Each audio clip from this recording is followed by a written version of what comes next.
It's Red Stick Mirage. I'm back, and this tape will provide some mental strength for you to be able to go out and conquer in the world, for you to be able to achieve at high levels, and for you to be able to be successful. All right. So we have to adopt a certain kind of psychological makeup. Prior to this tape, we talked about the mentality of the alligator. We talked about the mentality of the Machiavellian fox. But now we're going to talk about the mentality of the American anaconda, or the titanoboa, which was from the ancient world, which is what you see on the picture in front of you. This is a reconstruction of it. I can't remember which museum this is at, but they basically reconstructed how the titanoboa would have, looked, which is the ancestor of the green anaconda, an indigenous American animal or reptile. Okay. One thing about the anaconda, or the serpent, it is a constrictor, meaning that once it catches you, it slowly squeezes and crushes the life out of you. Inch by inch, breath by breath, it crushes more and more and more. The more you breathe, the harder it squeezes. All right. So you have to have the mentality of a constrictor. You have to take the life out. You have to take the breath out of whatever it is you are going against, whatever is your opponent. Whenever you are in a, some type of activity of competition, you have to fully crush, fully destroy, fully eliminate, fully annihilate your enemy, no matter what it is. It could be an aspect of your lower self, an old mentality you had, old habits you had.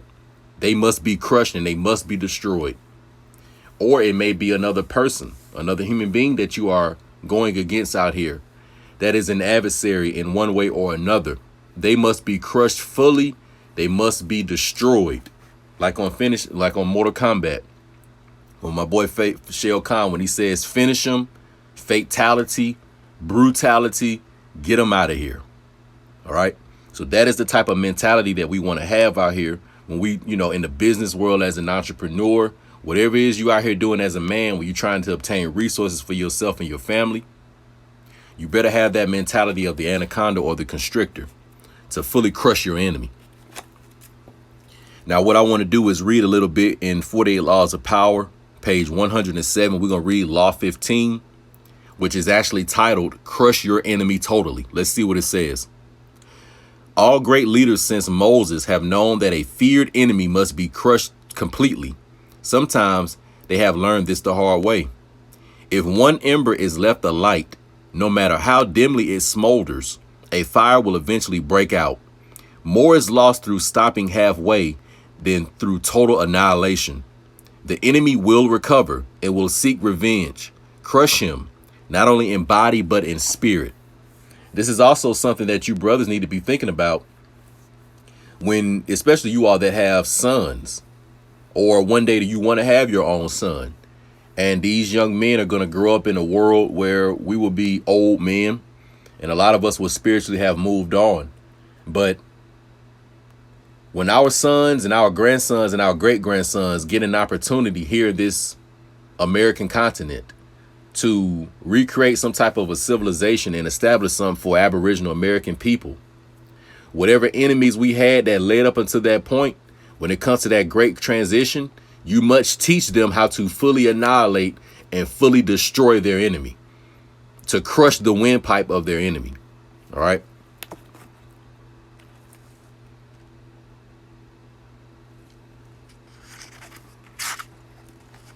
Now, before I do, in observance of the law, I just want to read some of these notes that he has on the side. He has a quote right here from Napoleon Bonaparte.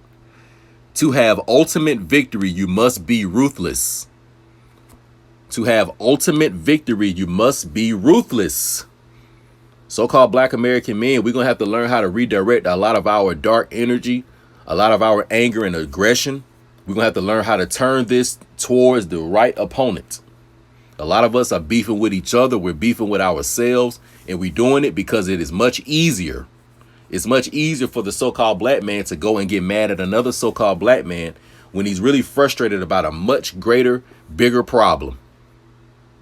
And too many times you see niggas, when they get frustrated and they mad, it's too easy to just run and attack another so-called black man who really don't have too much support.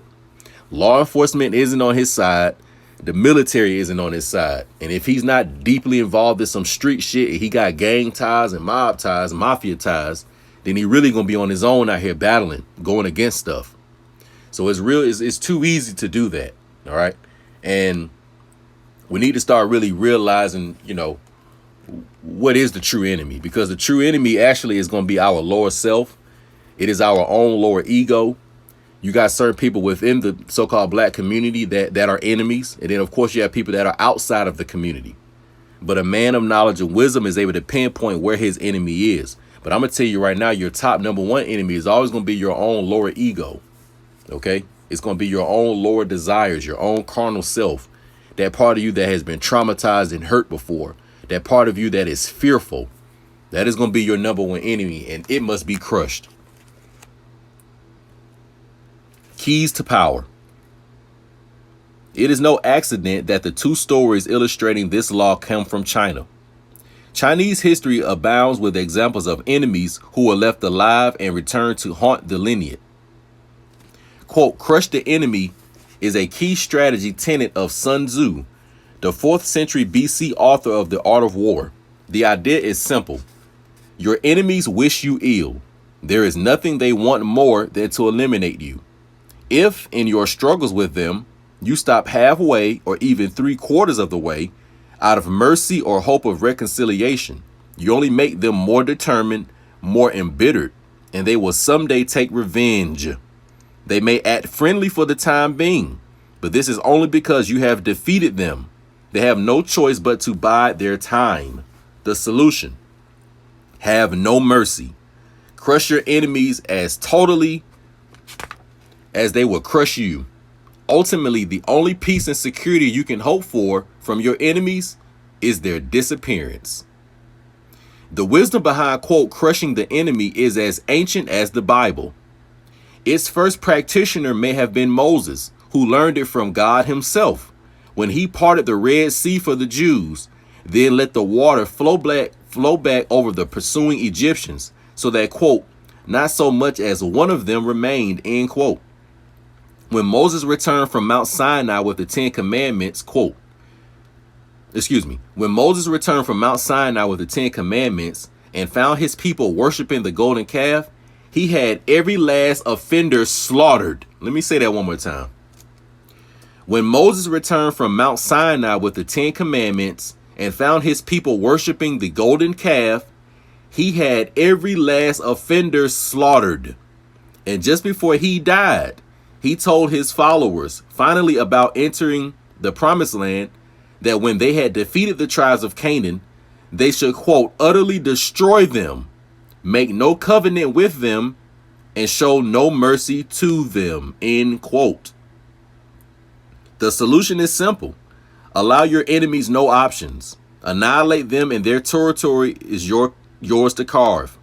The goal of power is to control your enemies completely, to make them obey your will. You cannot afford to go halfway. If you have no options, they will be forced to do your bidding. If they have no options, they will be forced to do your bidding. This law has applications far beyond the battlefield. Negotiation is the insidious viper that will eat away at your victory. So give your enemies nothing to negotiate, no hope, no room to maneuver. They are crushed, and that is it. Be realistic. With an enemy like this around, you will never be secure. Remember the lessons of history and the wisdom of Moses and Sun Tzu. Never go halfway. It is not, of course, a question of murder. It is a question of banishment. Sufficiently weakened and then exiled from your court forever, your enemies are rendered harmless. They have no hope of recovering, insinuating themselves and hurting you. And if they cannot be banished, at least understand that they are plotting against you, and pay no heed to whatever friendliness they feign. Your only weapon in such a situation is your own wariness. If you cannot banish them immediately, then plot for the best time to act. Authority, quote from Niccolo Machiavelli. For it must be noted that men must either be caressed or else annihilated. They will revenge themselves for small injuries, but cannot do so for great ones. The injury, therefore, we do to a man must be such that we need not fear his revenge. And that's where I want to conclude that. You see, crushing your enemies totally is something that Blackbeard understood psychologically in my young days in the streets. You had to mentally fully take a man out. If not that, you have to end up killing him or murdering him.